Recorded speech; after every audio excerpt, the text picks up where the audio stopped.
Yeah, I won't be tonight.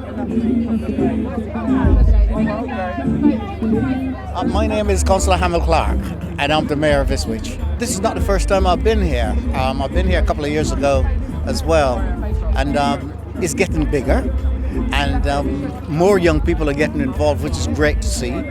I would like to see it continue to grow and prosper because this is a very good concept, and everyone is enjoying themselves. It's great.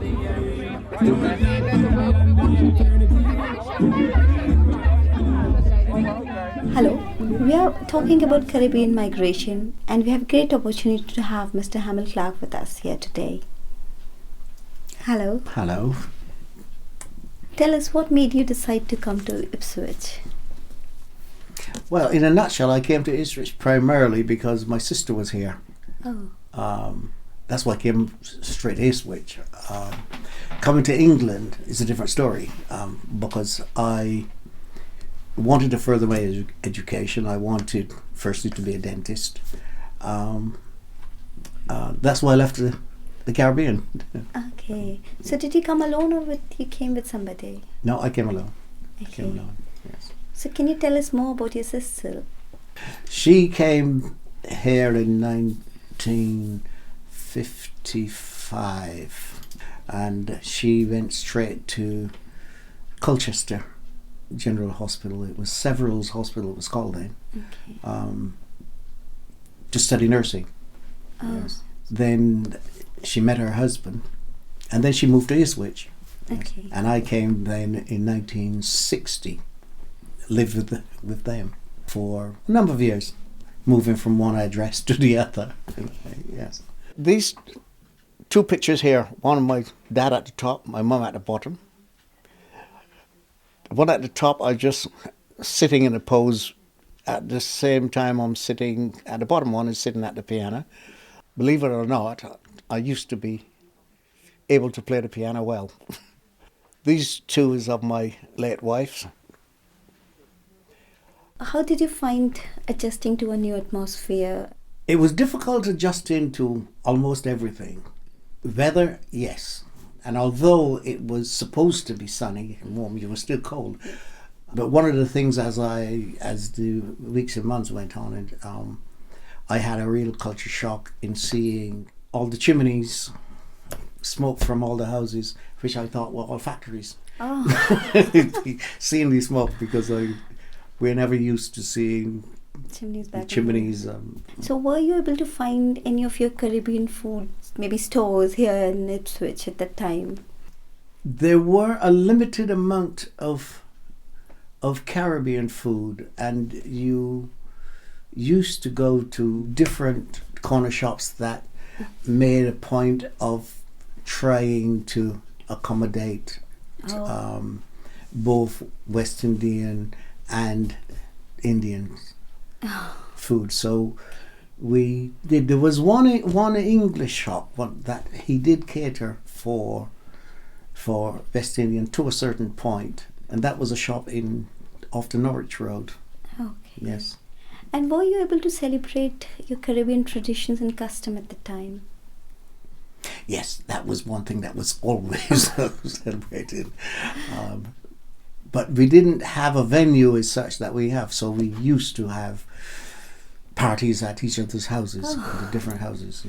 And as that evolved, we started going to Cutter Street, which was then part of the Unitarian Church.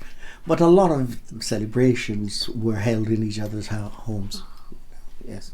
The Caribbean Association started in a house. Yeah. ISCRI, as it is now, evolved. That started in someone's house. Okay. So those are two organisations that evolved over the years. And what choices did you have when you came first to this country? Maybe with regard to the job or the health or the housing facilities? Housing was always a problem. Ah. It wasn't a problem for me as an individual because I came, And stayed with your I sister. stayed with my sister. One of the reasons that the Caribbean started Yeah. was because of the housing problem, where you had difficulty finding somebody to rent. We, some of us, or some of my compatriots, was fortunate enough that you had friends that will take you in, and you shared rooms. I can remember seeing people going to work, one shift going to work, night and day. Some work days, some work nights, and there was always an element of rivalry between Barbadians and Jamaicans in particular. But it didn't stop you from fraternising and out each other when it really came to it. I mean, this rivalry started from the Caribbean and not necessarily from England. But when you got here, you did really pull together, and there wasn't that element of jealousy. So did you receive any help from the government in settling down? No. The house owners, they exploited you for start, but secondly, they'll tell you that they don't want any blacks, they don't want any Irish, and they don't want any dogs, so they lump those three together. You know, that's one of the things that drew the Caribbean community and the Asian community together, because the houses that my sister and her husband were living in when I first came here was owned by an Indian family, but then they moved out. But then when you moved around, you moved from, it didn't matter who owned the house, providing that you had a room to rent. You know, I wanted to study. I had planned on coming here for 5 years and back to Barbados, and that didn't work out, so I'm still here. You know, but the majority of West Indians came over here, and that was a fixed idea, because you were asked to come over here, and you expected that you were only going to come for a period of time. You hear Enoch Powell talking about rivers of blood and all such like, and the funny thing about it is that he was the one that went over to the Caribbean and encouraged you to come here, you see. And after he got you here, then I suppose he there were so many people coming that he got afraid, and I'm talking about rivers of blood. Although there were West Indians coming here before, as one know, the first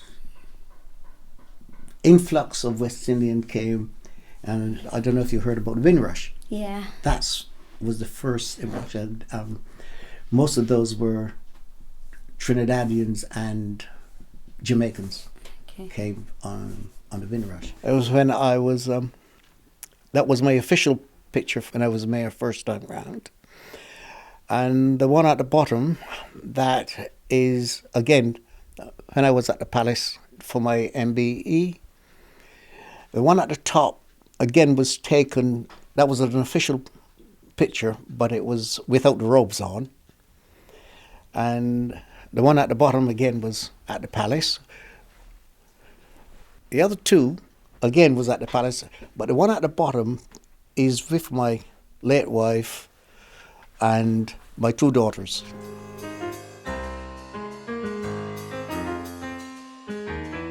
So tell us about your journey to become the mayor of Ipswich. I got involved with the Caribbean Club, and Joan Coppin, she was a councillor at that time, and she was very vocal in talking about discrimination. She said to me, Hamil, why are you in politics? I said, what? What do I want to get involved in politics for? Because I have always been politically minded anyway from a young age in Barbados.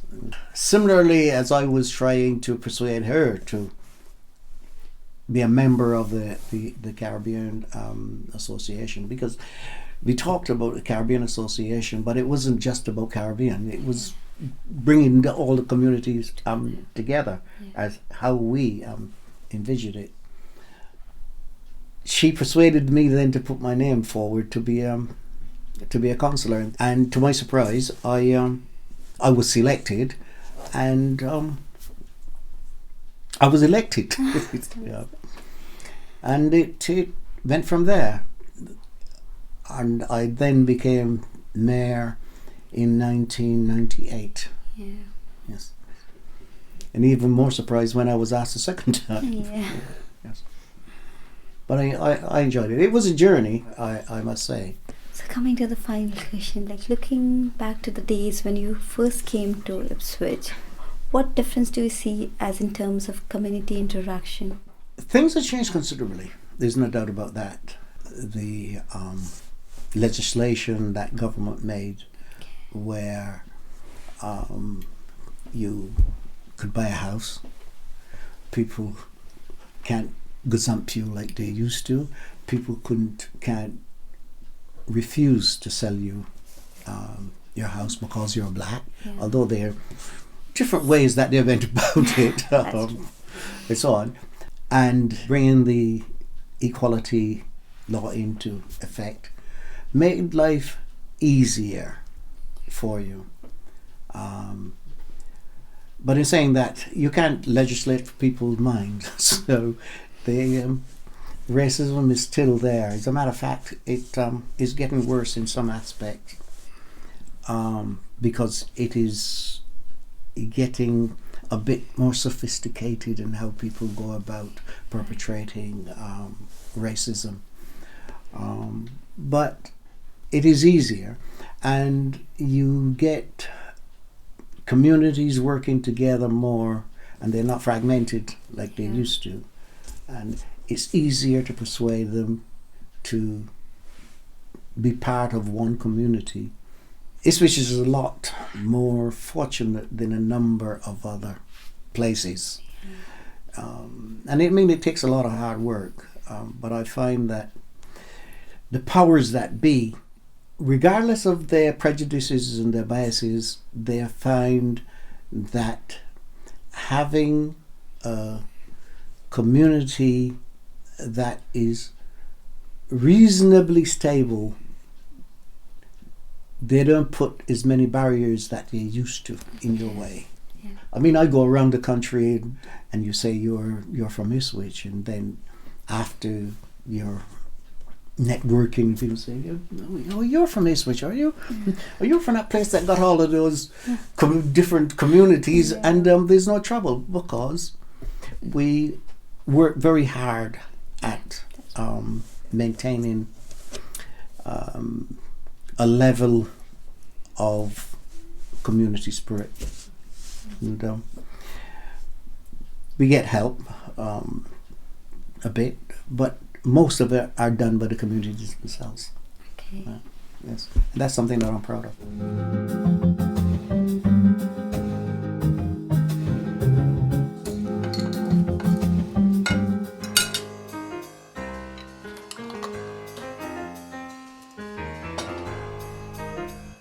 Here with us is Hamil's daughter Juliet, and it's nice having a chat with her. Hello. Hello. First of all, I'd like to ask you, where were you born and brought up? I was born and brought up in Ipswich. Okay. And what's your profession? I'm a nurse. Okay. Work in an A&E department. Okay. Started off at Ipswich Hospital and now work in Birmingham. My mum was a nurse, my stepmother was a nurse, I've got two aunties that were nurses, and I wanted to be a nurse from the age of 5. So my poor brothers got bandaged up and plasters all over them, which they hated. What does Caribbean culture mean to you? It's my heritage. Okay. You know, although I was born here in England, my parents are from the Caribbean, so it's part of my heritage. Do you ever cook Caribbean food? Yeah, most of the time. I introduced it to my husband, who loves it. What do you normally have in a typical authentic Caribbean dish? It's usually fried chicken and peas and rice is a typical of Caribbean food.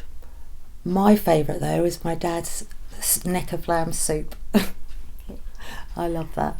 And how do you think your journey would be a bit different from your father's? Well, I think we were, as children and growing up now, it's been a lot easier for us because of what they did with the communities, and the racism got easier. So I think we definitely had an easier time because of them and what they did, working hard with the communities to make us included. We still had our problems, and there's always somebody that won't like you because of the colour of your skin, but the way my parents brought me up was just to ignore that. What were your emotional feelings when your dad became the mayor of Ipswich for the first time? I was extremely excited and very, very proud, mainly because it was having another black mayor, but then it was my dad, so I could tell everybody and attend some of the functions. Actually had an interview on the day he was getting sworn in, and they were running late, and I couldn't think about the interview. All I kept thinking is I need to get out because I've got to go and see my dad sworn in as mayor. So yeah, it was a really exciting day, and they phoned me just as my taxi phoned up to give me the job, so I got promotion on the same day as my dad became mayor, which was really good. And at the same time, he also in that year got his MBE, so that was a double excitement and doubly proud. And we went to the palace because I'd never been to the palace before, so that was really, really an exciting time. Big family occasions, we all, as many of us as possible, try and get together. And my wedding was a prime example, and family came from America, Barbados, and then obviously all my cousins and their children. It was a big wedding which was fantastic. And then in Barbados it was like my grandmother's 90th birthday, so I was the only one that made it from England, but over there was family that came from Canada, America. So I'm so very proud of having my Caribbean heritage, and I go back and see family. I'm definitely more British, but I definitely feel Caribbean.